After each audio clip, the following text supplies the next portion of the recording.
So I'll just right click, take emitter, fountain, and we have the shape location. We have covered all these till here. And today we will cover the ring location. So first I'll delete the velocity and gravity, and now I'll change it to the ring.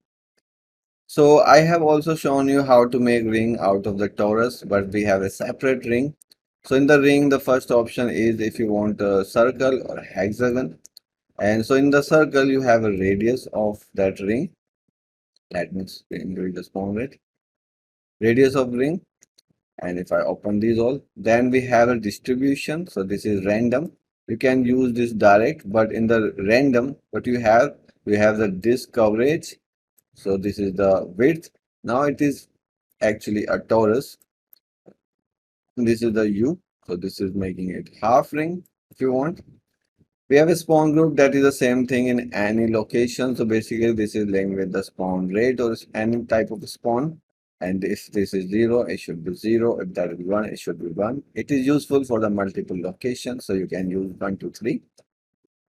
After this random, we can use the direct, and like any location, this direct U is linked with A. So it's just animating. Let me make the life.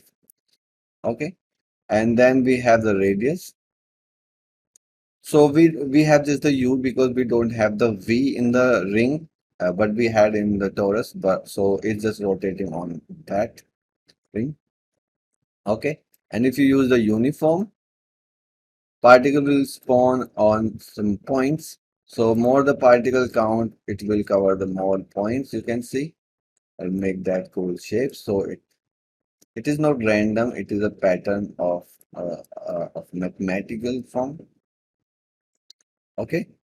So after this, we have a transform that is the same in any location. So you can increase or decrease the size of this on any axis, not the Z because it doesn't have height.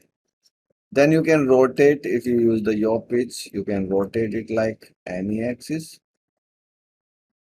Okay. And then there is offset. You need to use default and you can move it on any axis. Okay. So these are the all settings. So I'll go back to the random. So now from the circle, you can use the hexagon and all things will be same. So just something will change. So the radius is same thing.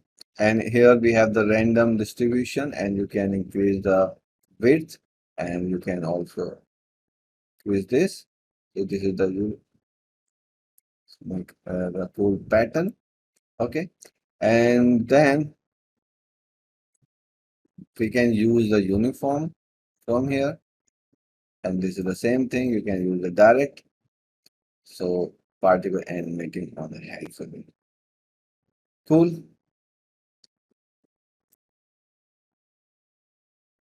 And these all things are same. So I hope this is clear now.